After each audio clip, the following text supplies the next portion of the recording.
नमस्कार दोस्तों, ओम श्री गणेशाय नमः।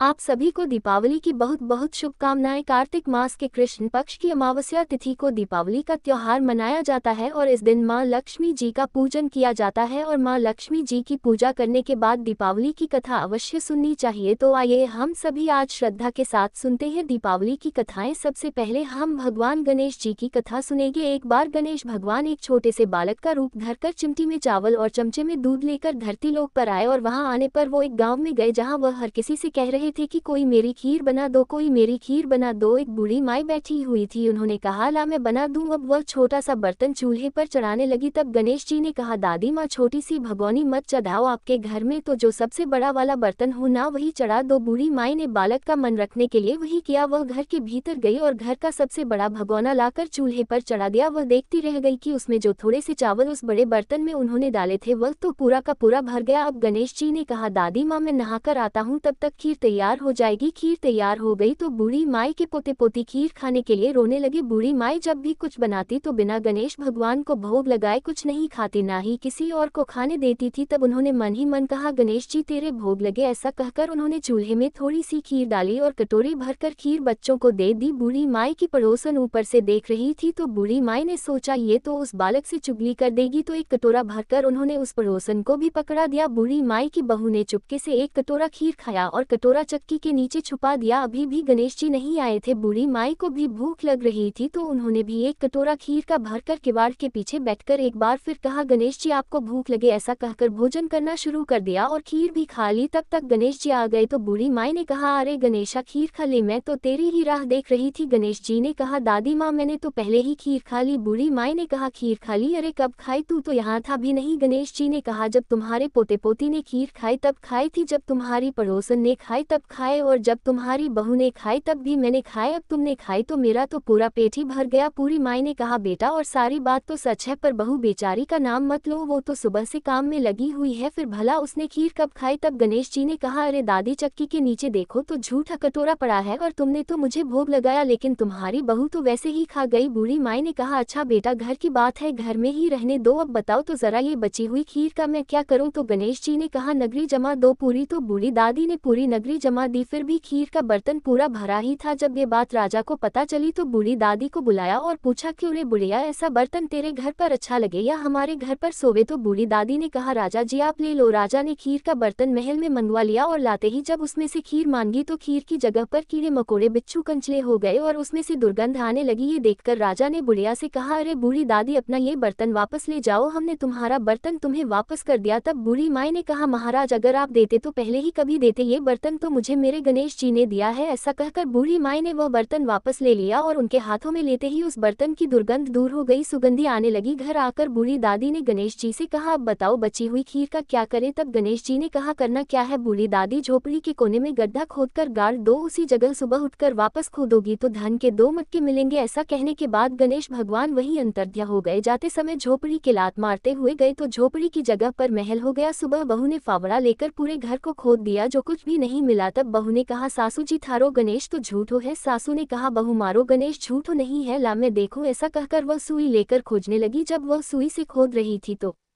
टन टन करते 2 धन के मटके निकल आए। आपकी बहू रानी बोली सासू जी गणेश जी तो सांचो ही है। सास ने कहा अरे बहानी गणेश जी तो भावनाओं के भूखे हैं। हे गणेश जी भगवान जैसा आपने बूढ़ी दादी को दिया वैसा सबको देना। विनायक जी की कहानी कहने वाले, हुंकार भरने वाले और आसपास के सुनने वाले सबको देना। बोलो गणपति महाराज की जय। माता लक्ष्मी जी की कथा। एक बार की बात है, एक बूढ़े ब्राह्मण देवता थे। वह रोज पीपल को जल से सींचा करते। पीपल में से रोज एक लड़की निकला करती और कहती पिताजी मैं आपके साथ चलूंगी। यह सुनते सुनते ब्राह्मण देवता दिन पर दिन कमजोर होने लगे। तो एक दिन ब्राह्मणी ने पूछा कि क्या बात है। बूढ़े ब्राह्मण ने कहा कि पीपल से एक लड़की निकलती है और कहती है कि वह भी मेरे साथ चलेगी। ब्राह्मणी बोली कि तो ठीक है, कल ले आना उस लड़की को। जहाँ 6 लड़कियां पहले से ही हमारे घर में है वहाँ 7वीं लड़की और सही। और फिर अगले दिन बूढ़े ब्राह्मण देवता उस लड़की को अपने घर पर ले आए। घर लाने के बाद वह ब्राह्मण देवता गाँव में आटा मांगने गए तो उन्हें पहले दिनों की अपेक्षा आज ज्यादा आटा मिला। जब ब्राह्मणी वह आटा छानने लगी तो लड़की ने कहा कि लाइए माँ जी मैं आटा छान देती हूँ। जब वह लड़की आटा छानने बैठी तो परात भर गई। उसके बाद माँ खाना बनाने जाने लगी तो लड़की बोली, माँ जी आज रसोई में मैं जाऊंगी। तो गृहिणी बोली, ना तेरे हाथ चल जाएंगे। लेकिन वह लड़की नहीं मानी और वह रसोई में खाना बनाने चली गई। तो उसने तरह तरह के 3600 व्यंजन झटपट बना डाले और आज तो सभी ने भरपेट भोजन किया। इससे पहले तो वह ब्राह्मण देवता और उनकी पत्नी और वे 6 लड़कियां भूखे ही रहा करते थे। रात हुई तो ब्राह्मणी का भाई आया और कहने लगा कि दीदी मैं तो भोजन करूंगा। ब्राह्मणी परेशान हो गई कि अब इनके लिए रात में भोजन कहाँ से लाएं। तो लड़की ने पूछा कि माँ जी क्या बात है, आप इतनी परेशान क्यों लग रही हैं। तो ब्राह्मणी ने कहा, क्या बताऊं बेटी, तेरा मामा आया है, वह कह रहा है कि भोजन करेगा, लेकिन भोजन तो हम सब ने कर लिया, अब उसके लिए मैं रोटियां कहाँ से लाऊंगी। लड़की बोली, माँ जी बस इतनी सी बात है, आप परेशान मत होइए, मैं बना दूंगी। ऐसा कहकर वह रसोई में गई और मामा के लिए देखते ही देखते झटपट 3600 व्यंजन बना दिए। अब तो मामा ने भरपेट भोजन किया और कहा कि ऐसा भोजन इससे पहले उसने कभी नहीं किया है। ब्राह्मणी ने कहा कि भाई तेरी पावनी भांजी है, उसी ने बनाया है। शाम हुई तो लड़की बोली, माँ चौका लगाकर चौके का दिया जला देना, आज मैं कोठे में सोऊंगी। ब्राह्मणी बोली, ना बेटी तू तो डर जाएगी, वहाँ मत सोना। लेकिन लड़की बोली, ना माँ जी मैं नहीं डरूंगी, मैं अंदर कोठे में ही सोऊंगी। कहकर वह रात होने पर कोठे में ही जाकर सो गई। आधी रात को वह लड़की उठी और चारों ओर आंख घुमाई तो देखा धन ही धन था। इसके बाद वह कोठे से बाहर जाने लगी तो वह ब्राह्मण देवता सो रहे थे। उन्होंने उसे जाते देखा तो पूछने लगे, बेटी आधी रात को तू कहाँ चली। तो लड़की कहने लगी, पिताजी मैं तो आपकी दरिद्रता दूर करने आई थी, अगर आपको दूर करवानी है तो करवा लो। अब लड़की ने बूढ़े ब्राह्मण देवता के घर में भी आंख से देखा तो चारों ओर धन ही धन हो गया और लड़की चली गई। सुबह सवेरे जब सब उठे तो लड़की को ना पाकर उसे ढूंढने लगे कि पावनी बेटी ना जाने कहाँ चली गई। तब ब्राह्मण देवता कहने लगे, वो तो लक्ष्मी माता थी जो तुम्हारे साथ मेरी दरिद्रता भी दूर कर गई है। लक्ष्मी माता जैसे आपने उनकी दरिद्रता दूर करी वैसे ही सबकी करना। इस कथा को कहते सुनते हुंकारा भरते सभी के घर धन के भंडार भरना। प्रेम से बोलिए लक्ष्मी माता की जय। लक्ष्मी माता की एक और अन्य कथा के अनुसार प्राचीन समय की बात है, एक गांव में एक गरीब ब्राह्मण रहा करता था। वह नियमित रूप से श्री विष्णु भगवान का पूजन करता था। उसकी भक्ति से प्रसन्न होकर एक बार भगवान विष्णु ने उसे दर्शन दिए और मनोवांछित वर मांगने को कहा। तब ब्राह्मण ने लक्ष्मी जी का निवास अपने घर में हो ऐसी इच्छा प्रकट की, जिसे सुनकर भगवान विष्णु ने लक्ष्मी जी की प्राप्ति का मार्ग सरल ब्राह्मण देवता को बता दिया। भगवान विष्णु ने कहा कि देखो मंदिर के सामने एक स्त्री आती है जो यहाँ आकर रोज उपले थापती है, तुम उसे अपने घर आने का आमंत्रण दे देना। वह स्त्री ही देवी लक्ष्मी है और देवी लक्ष्मी जी के तुम्हारे घर आने के बाद तुम्हारा घर धन धान्य से भर जाएगा। ऐसा कहकर श्री विष्णु जी अंतर्ध्य हो गए। अगले दिन सुबह 4 बजे ही वह ब्राह्मण मंदिर की सीढ़ियों पर बैठ गया। लक्ष्मी जी भी उपले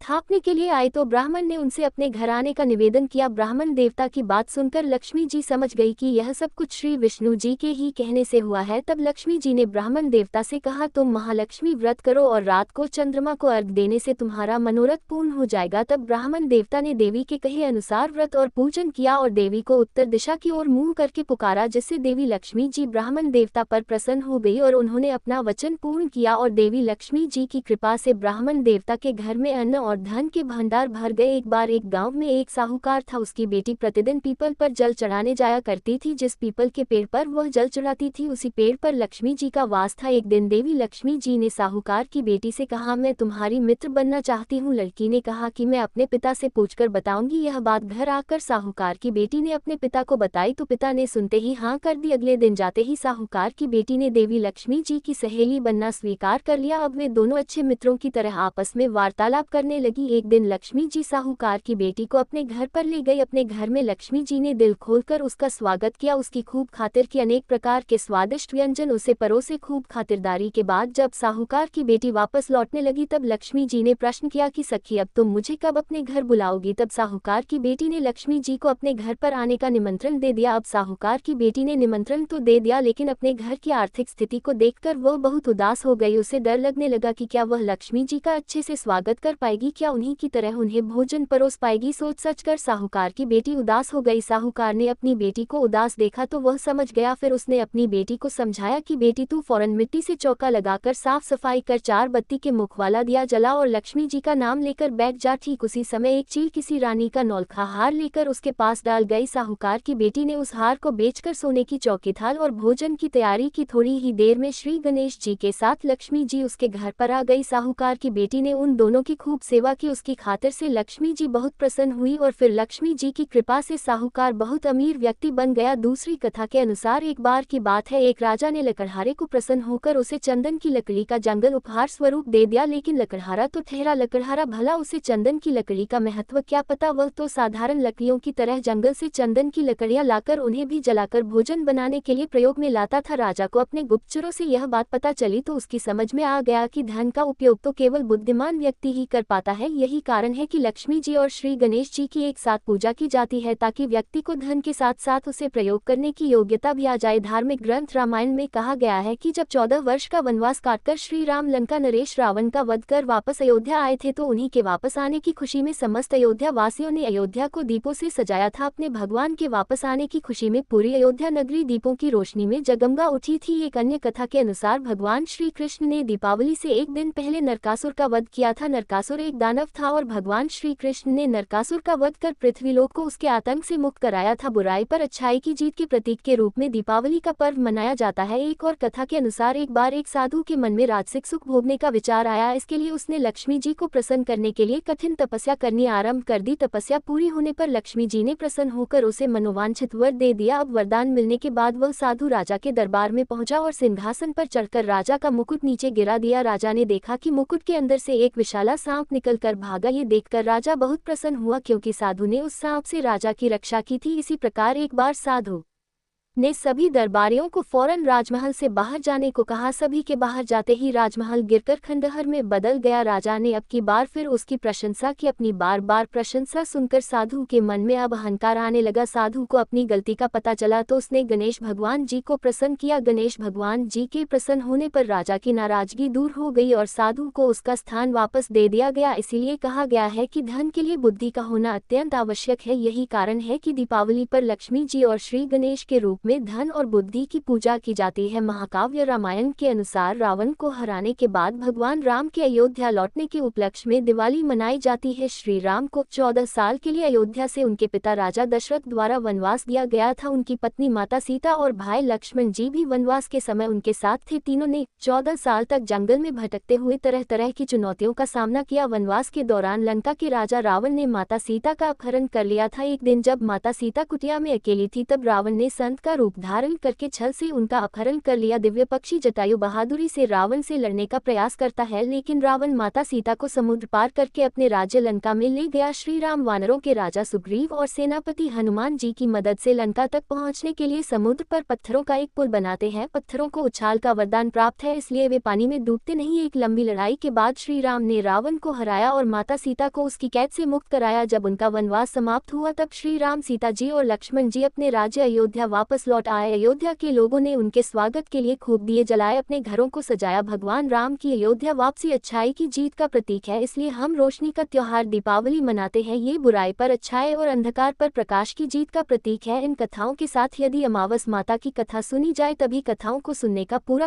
पुण्य प्राप्त होता है, क्योंकि कार्तिक अमावस्या के दिन ही दीपावली का पर्व मनाया जाता है। इसलिए अब आप सभी सुनिए अमावस माता की कथा। प्राचीन कथा के अनुसार बहुत साल पहले की बात है। किसी गरीब ब्राह्मण परिवार में पतित और उनकी एक पुत्री रहा करते थे। सारा परिवार भगवान की भक्ति में लीन रहता था। उनकी पुत्री सुंदर, संस्कारी और गुणवान थी। वह उसके लिए वर की तलाश कर रहे थे, किंतु निर्धन होने के कारण उसके विवाह में बाधाएं आ रही थी। भगवान की दया से एक दिन उनके घर में एक बहुत बड़े महात्मा आए। उस कन्या ने उनकी खूब सेवा की। कन्या की सेवा भावना से प्रसन्न होकर महात्मा ने उसे आशीर्वाद दिया। तब उस लड़की के पिता ने कहा कि महात्मा जी, हम बहुत समय से अपनी पुत्री के विवाह के लिए व्रत की तलाश कर रहे हैं, मगर हमारी निर्धनता के कारण हर बार बात बनते बनते रह जाती है। कृपया बताएं हमारी पुत्री के हाथ पीले कब होंगे। महात्मा जी ने उस लड़की का हाथ देखा तो बोले, इस लड़की के हाथ में तो विवाह की रेखा ही नहीं है। ये बात सुनते ही ब्राह्मण तो बड़े उदास हो गए और फिर बोले, क्षमा करना महात्मा जी, मैं आपके कहने का अर्थ नहीं समझ पाया। महात्मा जी ने फिर कहा कि तुम्हारी पुत्री के भाग्य में विवाह सुख ही नहीं लिखा है। महात्मा जी के मुख से ऐसे वचन सुनकर वह ब्राह्मण दंपत्ति रोते रोते महात्मा जी के चरणों में गिर गए और उनसे इस समस्या का समाधान बताने के लिए विनती करने लगे। तब महात्मा जी ने उन्हें अपने चरणों से उठाया और बोले कि पास के ही एक गांव में सोना नाम की धोबन जाति की पतिव्रता महिला अपने पति, बेटे और बहू के साथ रहती है। वह एक महान पतिव्रता स्त्री है। यदि आपकी पुत्री उसे अपनी सेवा से प्रसन्न कर ले और आशीर्वाद स्वरूप उसकी मान का सिंदूर उससे ले ले, तभी इस लड़की का विवाह संभव है। ऐसा करने से इसे अमोघ सुहाग भाग की प्राप्ति भी होगी। मगर ध्यान रहे, वह पतिव्रता महिला कहीं भी आती जाती नहीं है। महात्मा जी ब्राह्मण दंपत्ति के घर से विदा हो गए। अब भोर होते ही ब्राह्मणी ने अपनी पुत्री को सोना धोबिन की सेवा करने के लिए भेज दिया। लड़की पूरे दिल से सोना धोबिन के घर की साफ सफाई और बाकी घर के काम भी उनके उठने से पहले ही करके अपने घर वापस लौट आती थी। यह क्रम बहुत दिन तक ऐसे ही चलता रहा। एक दिन सोना धोबन अपनी बहू को शाबाशी देते हुए बोली कि बहू, तुम तो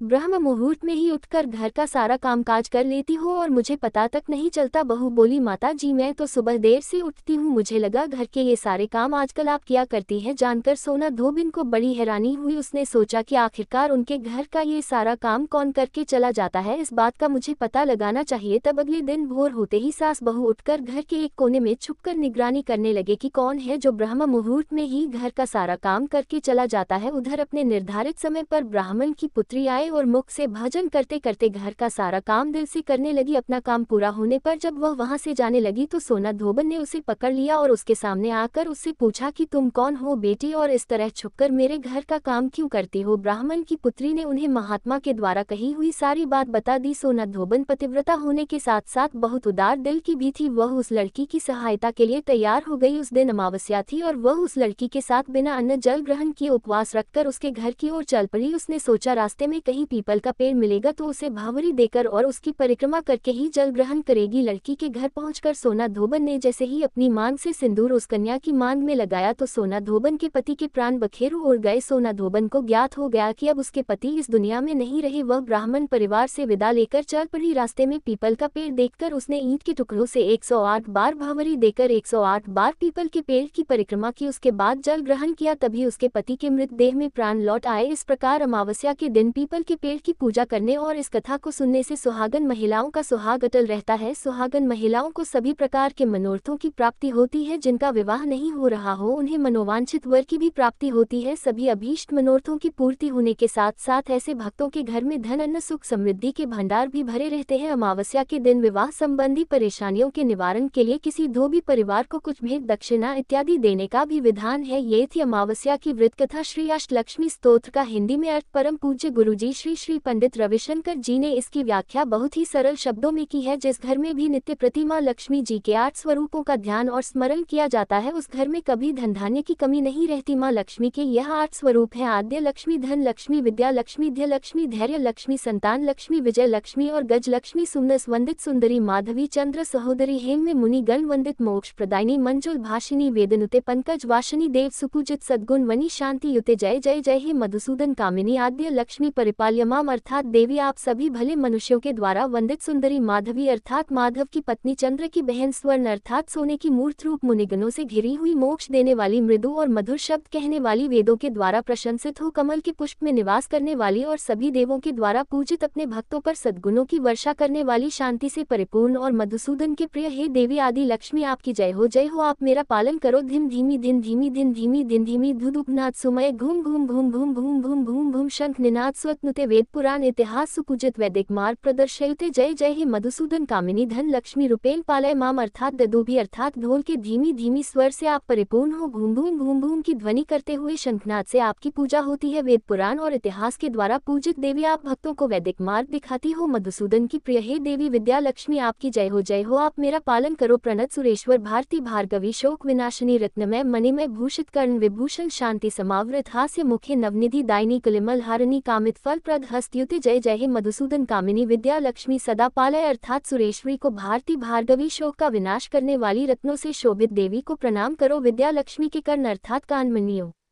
से विभूषित है, उनके चेहरे का भाव शांत और मुख पर मुस्कान है। देवी आप नव निधि प्रदान करती हो, कलयुग के दोष हरती हो, अपने वरद हस्त से मनचाहा वरदान देती हो। मधुसूदन की प्रिय हे देवी विद्या लक्ष्मी, आपकी जय हो, जय हो। आप मेरा पालन करो। अकल कलमश नाशिनी कामिनी, वैदिक रूपिणी, वेदम क्षीर समुद्धव, मंगल रूपिणी, मंत्र निवासिनी, मंत्र युते, मंगल दायिनी, अंबुज वासिनी, देव गणाश्रित पाते, जय जय जय हे मधुसूदन कामिनी। धन्य लक्ष्मी परिपाले माम अर्थात हे ध्य लक्ष्मी, आप प्रभु के प्रिय हो, कलयुग के दोषों का नाश करती हो, आप वेदों का साक्षात रूप हो, आप क्षीर सागर से जन्मी हो, आपका रूप मंगल करने वाला है, मंत्रों में आपका निवास है और आप मंत्रों से ही पूजित, आप सभी को मंगल प्रदान करती हो, आप अम्बुज अर्थात कमल में निवास करती हो, सभी देवगण आपके चरणों में आश्रय पाते हैं। मधुसूदन की प्रिय हे देवी ध्य लक्ष्मी आपकी जय हो, आप मेरा पालन करो, जय वरिणी वैष्णवी भार्गवी मंत्र स्वरूपिणी, मंत्र में सुरगन पूजित, शीघ्र फलप्रद ज्ञान विकासनी, शास्त्र नुते भव भय हारिणी, पाप विमोचनी, साधु जनाश्रित पादुते जय जय, हे मधुसूदन कामिनी धैर्य लक्ष्मी परिपाले माम, अर्थात हे वैष्णवी आप विजय का वरदान देती हो, आपने भार्गव ऋषि की कन्या के रूप में अवतार लिया, आप मंत्र स्वरूपिणी हो, मंत्रों में बसती हो, देवताओं के द्वारा पूजित है देवी, आप शीघ्र पूजा का फल देती हो, आप ज्ञान में वृद्धि करती हो, शास्त्र आपका गुणगान करते हैं, आप सांसारिक भय को हरने वाली, पापों से मुक्ति देने वाली हो, साधुजन आपके चरणों में आश्रय पाते हैं। मधुसूदन की प्रिय हे देवी धैर्य लक्ष्मी आपकी जय हो, आप मेरा पालन करो, खगवाहिनी मोहिनी चक्रनी राग विवर्धनी ज्ञानमय गुणगन वारधि लोक हिच्छनी सप्त स्वर भूषित गानते सकल सुरासुर देव मुनीश्वर मानव वंदित पादुते जय जय, हे मधुसूदन कामिनी संतान लक्ष्मी परिपाले, अर्थात गरुड़ आपका वाहन है, मुंह में डालने वाली चक्र धारण करने वाली राग अर्थात संगीत से आपकी पूजा होती है, आप ज्ञानमय हो, आप सभी शुभ गुणों का समावेश हो, आप समस्त लोक का हित करती हो, सब स्वरों के गान से आप प्रशंसित हो, सभी देवता असुर मुनि और मनुष्य आपके चरणों की वंदना करते हैं। मधुसूदन की प्रिय हे देवी संतान लक्ष्मी आपकी जय हो, आप मेरा पालन करो, जय कमलासनी सद्गति दायिनी ज्ञान विकासनी ज्ञानमय अनुदिन मर्चित कुमकुम धूसर भूषित वसित वत्यनुते कनक धरा स्तुति वैभव वंदित शंकर देशिक मान्य पदे जय जय, हे मधुसूदन कामिनी विजय लक्ष्मी परिपाले माम, अर्थात कमल के आसन पर विराजित देवी आपकी जय हो, आप भक्तों के ब्रह्म ज्ञान को बढ़ाकर उन्हें सद्गति प्रदान करती हो, आप मंगल गान के रूप में व्याप्त हो, प्रतिदिन आपकी अर्चना होने से आप कुमकुम से ढकी हुई हो, मधुर वाद्यों से आपकी पूजा होती है, आपके चरणों के वैभव की प्रशंसा आचार्य शंकर और देशिक ने कनकधारा स्तोत्र में की है। मधुसूदन की प्रिय हे देवी विजय लक्ष्मी आपकी जय हो, आप मेरा पालन करो, जय जय दुर्गति नाशिनी कामिनी सर्व फलप्रद, शास्त्र में रत गज दुर्पदाति समावृत परिजन मंडित लोकनुते हरिहर ब्रह्म सुपूजित सेवित ताप निवारण पादयुते जय जय, हे मधुसूदन कामिनी गज रूपेण लक्ष्मी परिपाले माम, अर्थात हे दुर्गति का नाश करने वाली विष्णु प्रिया सभी प्रकार के वर देने वाली, शास्त्रों में निवास करने वाली देवी आपकी जय जयकार हो, आप रथों हाथी घोड़ों और सेनाओं से घिरी हुई हो, सभी लोकों में आप पूजित हो, आप हरिहर और ब्रह्मा जी के द्वारा पूजित हो, आपके चरणों में आकर सभी कष्ट समाप्त हो जाते हैं। मधुसूदन की प्रिय हे देवी गज लक्ष्मी आपकी जय हो, आप मेरा पालन करो, श्री अष्ट लक्ष्मी स्तोत्र समाप्त हुआ, श्री लक्ष्मी चालीसा पाठ, मातो लक्ष्मी करी कृपा करो, हृदय में वास मनोकामना सिद्ध कर पुरहु मेरी आस, सिंधु सुता विष्णु प्रिय नत सिर बारंबार रिद्धि सिद्धि मंगल प्रदे नत सिर बारंबार, यही मोर अरदास हाथ जोड़ विनती करो, सब विधि करो सुवास, जय जननी जगदम्बिका सिंधु सुता में सुमिरो तो ही ज्ञान बुद्धि विद्या दो मुहि, तुम समान नहीं कोई उपकारी, सब विधि पूर्वहु आस हमारी, जय जय जगत जननी जगदम्बा सबकी तुम ही हो, स्वलंबा तुम ही हो, घट घट के वासी विनती यही हमारी खासी, जग जननी जय सिंधु कुमारी दीन की तुम हो हितकारी, विनय नित्य तुम महारानी, कृपा करो जग जननी भवानी, यही विधि स्तुति करो तिहारी, सुधी लीजे अपराध बिसारी, कृपा दृष्टि चित वो मम ओरी, जगत जननी विनती सुन मोरी, ज्ञान बुद्धि जय सुख की दाता, संकट हरो हमारी माता, क्षीर सिंधु जब विष्णु मथायो 14 रत्न सिंधु में पायो, 14 रत्न में तुम सुख राशि, सेवा कियो प्रभु ही बंदासी, जब जब जन जहाँ प्रभु लीना रूप बदलत, सेवा कीन्हा स्वयं विष्णु, जब नर तनु धारा लीनहु अवधपुरी अवतारा, तब तुम प्रकट जनकपुर माही, सेवा कियो हृदय कुल का ही अपनायो, तो अंतर्यामी विश्व विदित त्रिभुवन की स्वामी, तुम सब प्रबल शक्ति नहीं आई, कहतक महिमा कहो बखानी, मन क्रम वचन करे शिवकाय, मन इच्छित वांछित फल पाए, तज छल कपट और चतुराई पूजा विविध भांति मन लाए, और हाल में कहो बुझाई, जो ये पाठ करे मन लाई, ताको कोई कष्ट न होई, मन इच्छित फल पावे, फल सोई त्राही त्राही, जय दुख निवारणी त्रिविद्या ताप भव बंधन हारिणी, जो यह चालीसा पढ़े और पढ़ावे, इसे ध्यान लगाकर सुने सुनावे, ताको कोई न रोग सतावे, पुत्र आदि धन संपत्ति पावे, पुत्रहीन और संपत्ति हीना, अंधा बधिर कोढ़ अति दीना, विप्र बुलाए के पाठ करावे, शंका दिल में कभी न लावे, पाठ करावे दिनचा चालीसा, ता पर कृपा करे गौरी, सा सुख संपत्ति बहुत सी पावे, कमी नहीं काहू की आवे, 12 मास करे जो पूजा ते सम धन्य, और नहीं दूजा प्रतिदिन पाठ करे मन माही, उन सम कोई जग में नहीं, बहुविध विधि क्या में करो बढ़ाए, ले परीक्षा ध्यान लगाई कर विश्वास करे, वृत निमा हो सिद्ध उपजय और प्रेमा, जय जय जय लक्ष्मी महारानी सब में व्यापित, जो गुण खानी तुम हरो तेज प्रबल जग माही, तुम सबको दयाल को नाही मोही, अनाथ की सुधी अब लीजे, संकट काटी भक्ति मोही दीजे, भूल चूक कर क्षमा हमारी, दर दर्शन दीजिए दशा निहारी, बिन दर्शन व्याकुल अधिकारी, तुम ही अक्षत दुख सहते भारी, नहीं मोही ज्ञान बुद्धि है तन में सब जानत हो, अपने मन में रूप चतुर्भुज करके धारण, कष्ट मोर अब करहु निवारण, कहीं प्रकार में करो बढ़ाई, ज्ञान बुद्धि मोही अधिकाई, रामदास अब कहाई पुकारी, करो दूर तुम विपत्ति हमारी, त्राही त्राही दुखारनी हरो बेगी सब त्रास, जयति जयति जय लक्ष्मी करो शत्रु का नाश। रामदास हरि ध्यान नित विनय करत कर जोर, मातो लक्ष्मी दास पर करहु दया की कोर। इति लक्ष्मी चालीसा संपूर्णम। माँ लक्ष्मी जी की आरती। ओम जय लक्ष्मी माता मैया, जय लक्ष्मी माता तुमको निशिदिन सेवत, मैया जी को निशिदिन सेवत हर विष्णु विधाता। ओम जय लक्ष्मी माता उमा रमा ब्रह्मांडी तुम ही जगमाता, मैया तुम ही जगमाता, सूर्य चंद्रमा ध्यावत नारद ऋषि गाता। ओम जय लक्ष्मी माता दुर्गा रूप निरंजनी, सुख संपत्ति दाता, मैया सुख संपत्ति दाता, जो कोई तुमको ध्याता रिद्धि सिद्धि धन पाता। ओम जय लक्ष्मी माता तुम पाताल निवासनी, तुम ही शुभ दाता, मैया तुम ही शुभ दाता, कर्म प्रभाव प्रकाशनी भव निधि की त्राता। ओम जय लक्ष्मी माता जिस घर तुम रहती सब सद्गुण आता, मैया सब सद्गुण आता, सब संभव सब हो जाता, मन नहीं घबराता। ओम जय लक्ष्मी माता तुम बिन यज्ञ ना होते, वस्त्र ना कोई पाता, मैया वस्त्र ना कोई पाता, खान पान का वैभव सब तुमसे आता। ओम जय लक्ष्मी माता शुभ गुण मंदिर सुंदर, क्षी दधी जाता, मैया क्षी दधी जाता, रत्न चतुर्दश तुम बिन कोई नहीं पाता। ओम जय लक्ष्मी माता महालक्ष्मी जी की आरती, जो कोई नर गाता, मैया जो कोई नर गाता और आनंद समाता, पाप उतर जाता। ओम जय लक्ष्मी माता, ओम जय लक्ष्मी माता मैया, जय लक्ष्मी माता तुमको निशिदिन सेवत, तुमको निशिदिन सेवत हर विष्णु विधाता। ओम जय लक्ष्मी लक्ष्मी माता मैया, जय लक्ष्मी माता। धन्यवाद।